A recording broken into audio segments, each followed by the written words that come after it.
O manha começa com o prota dizendo que nunca acreditou naquela luz no fim do túnel, aquela que algumas pessoas dizem ver antes de morrer. No entanto, ali estava ele, imerso na escuridão desse túnel. Aos poucos, descobrimos que, antes de morrer, o prota era um rei. Após sua morte, ele renasce com todas as suas memórias intactas em uma vida nova.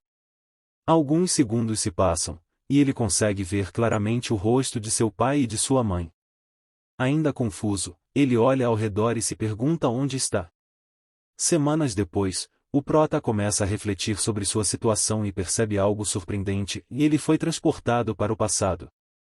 O choque aumenta ao ver pessoas andando livremente com armas como se fosse algo comum. Após isso, a mãe do prota pergunta se Art está cansado e assim acabamos descobrindo o nome do prota. Mais estranho ainda, ele presencia comerciantes vendendo elixires e suspeitos como se fossem remédios milagrosos. Quando o pai de Art retorna para casa, eles brincam juntos. Durante a brincadeira, o pai o joga para cima, e, naquele momento, o prota percebe o quão frágil seu novo corpo é. A diversão continua até que, de tanto ser girado, ele acaba vomitando. A mãe, irritada, dá uns cascudos no pai por exagerar na brincadeira. Então, algo inesperado acontece e ela usa uma espécie de poder para curá-lo. Ao ver aquilo, o prota chega à conclusão de que realmente não sabe nada sobre esse mundo. Em sua vida passada, o prota era um rei temido e respeitado, que liderava exércitos colossais e saía vitorioso em incontáveis duelos. Mas nem mesmo essas glórias se comparam ao orgulho que sente agora. Ele acaba de engatinhar pela primeira vez. Determinando-se a explorar esse novo mundo, o prota se arrasta pelo chão até dar de cara com um espelho. Ele sempre achou o nome Art fofo demais para alguém que já foi um rei guerreiro, mas, ao se olhar no reflexo, percebe algo inegável: ele é fofo. Dando um sorrisinho satisfeito, ele murmura para si mesmo: e as garotas que se preparem porque eu estou crescendo. Pouco tempo depois, sua mãe, Alice, o coloca para dormir. Mas mal sabe ela que Art apenas finge estar dormindo. Assim que tem certeza de que a casa está silenciosa, ele inicia sua missão noturna: visitar a biblioteca. Todas as noites, o prota arrasta seu pequeno corpo até lá para aprender sobre esse novo mundo.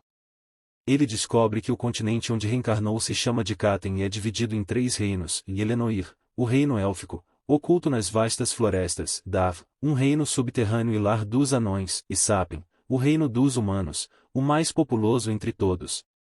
Em sua antiga vida, guerreiros utilizavam uma energia chamada Ki para fortalecer seus corpos e armas.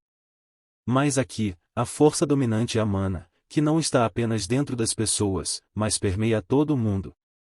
O controle da mana é raro, acessível apenas a 1 em cada 100 pessoas. Suas aplicações mais comuns são o fortalecimento e a conjuração de feitiços, mas há também os deviantes, magos excepcionais capazes de usar a mana para curar os outros. O despertar da afinidade mágica ocorre no início da puberdade. O prota reflete que, quando seu núcleo mágico surgir, ele nota que o núcleo de mana é parecido com seu antigo núcleo de Ki. Intrigado, decide testar. Para sua surpresa, sente que está conseguindo, até que sua mãe o pega no flagra.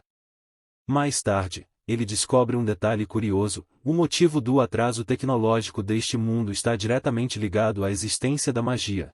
Após cerca de 2 anos, vemos a mãe do prota escrevendo em um diário. Nele, ela diz que Art, ou melhor, Arthur, é o bebê mais fofo que já viu e que, se não for uma mãe rigorosa, ele pode acabar se metendo em problemas. Tanto que, certa vez, flagrou o rei, o pai do prota, tentando ensiná-lo a lutar, e isso quando ele mal sabia engatinhar. Furiosa, ela brigou com o marido por tentar ensinar algo perigoso para um bebê. Ela também percebe que o prota adora passear pela rua dos comerciantes em Asher e imagina que ele provavelmente seguirá os passos do pai e se tornará um aventureiro. Além disso, nota que Art sempre vai até a sala de estudos, e por isso, pensa em mudar o berço dele para lá. Pouco depois, vemos o prota olhando pela janela e observando seu pai parado, proferindo algumas palavras misteriosas. Então, Rei começa a levitar algumas pedras. O prota fica animado, esperando um grande feito, mas, Quando o rei finalmente arremessa as pedras, elas voam no máximo 1 metro para a frente. Pô, achei que ele ia fazer algo foda. O prota fica profundamente decepcionado. O homem passou incríveis 3 minutos se preparando para dar essa brochada. Após esse espetáculo de magia avançada, a mãe do prota aparece, acaricia sua cabeça e briga com o rei por ter estragado o jardim. Depois de um tempinho, o prota descobre que seu pai é um fortalecedor. Agora, sua mãe também assiste ao treino dele. Rei respira fundo. Dessa vez, com um golpe firme, desfere um soco no ar, seguido de uma sequência de chutes rápidos. Depois, acerta uma cotovelada e finaliza o movimento balançando o braço como se fosse uma espada, criando uma rajada de vento poderosa. O prota, impressionado, dá um sorrisinho e decide pagar uma de fodão. No entanto, ao tentar sair, percebe um pequeno problema, e ele estava em um banquinho muito alto para descer normalmente. Com muito esforço, começa a descer devagarinho, fechando os olhos para se concentrar. Sua mãe, ao vê-lo assim, acha que ele está com sono e, sem nem perguntar, tenta carregá-lo para o berço. O prota protesta, olhando para os livros e pedindo para ir vê-los, mas sua mãe se recusa. Diante disso, ele utiliza seu golpe mais forte na cara fofa suprema. O rosto da mãe brilha ao ver tamanha fofura reunida em um só lugar. Mesmo relutante, ela cede e o deixa ir até a sala de estudos. Depois que a mãe sai para ver um barulho estranho, o prota finalmente tem um momento a sós para continuar aumentando o progresso do seu núcleo de mana, absorvendo fragmentos de mana para dentro do corpo. Esse processo é exaustivo, tanto física quanto mentalmente, mas ele sente que está quase lá. Falta apenas mais um fragmento. Quando esse fragmento finalmente entra no prota, uma grande explosão acontece. Quando a explosão acontece, vemos que Rei agiu rapidamente para proteger a mãe do prota. Assim que a poeira baixa, Alice entra em estado de desespero ao perceber que seu filho estava dentro da casa no momento da explosão. Ao ouvir isso, Rei dispara em direção aos destroços, removendo os entulhos.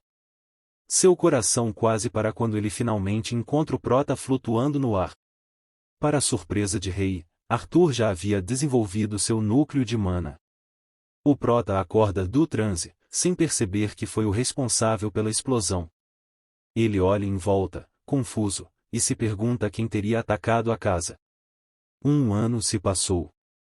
Além de terem que reconstruir a casa, a rotina do prota mudou bastante. Sua mãe agora o ensina a ler e escrever, enquanto seu pai o instrui no básico da manipulação de mana. Como seu corpo ainda é muito jovem e fraco, ele se limita a exercícios simples. Além disso, começou a treinar com uma espada de madeira que seu pai lhe deu. Certo dia, seu pai invade o quarto dele, sem cerimônia, jogando um monte de papéis na sua cara e o chamando para treinar. Sem escolha, o prota se levanta, e eles iniciam mais uma sessão de treinamento. Durante o treino, o prota quebra o graveto que seu pai está usando para treinar Arthur. Assustado, o pai do prota diz que o treino acabou. Depois do treino, o prota retorna à sala de estudos. Lá, aprendemos mais sobre os núcleos de mana, que são divididos por cores. O núcleo mais impuro é o preto, por conter resíduos de sangue e outras impurezas. A progressão das cores segue a seguinte ordem: preto, vermelho, laranja, amarelo, prata, branco. Quanto mais branco o núcleo, mais puro e poderoso ele se torna. Os pensamentos do prota são interrompidos quando sua mãe o chama para o jantar. Durante a refeição, Rei parece um pouco frustrado. Diz, pensativo, que o prota merece um instrutor mais apropriado. Após essa frase, Alice e Rei começam a discutir. Alice argumenta que Art tem apenas 4 anos e que Rei havia prometido que iria treiná-lo. Já Rei rebate, dizendo que exatamente por ele ser um prodígio, ele parece estar restringindo o potencial de seu filho.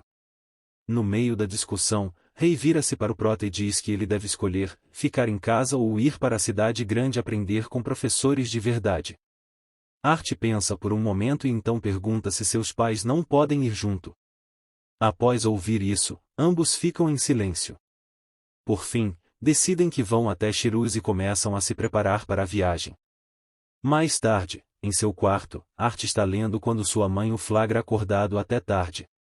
Alice o repreende, dizendo que ele precisa dormir, pois na manhã seguinte eles partirão, acompanhados dos chifres gêmeos, um grupo formado por 3 fortalecedores e 2 conjuradores. Na manhã seguinte, eles saem e encontram o grupo. O prota se apresenta, e um dos aventureiros, Adam Cranes, um fortalecedor especialista em lanças, o cumprimenta. Logo depois, uma aventureira pega Art no colo e o abraça.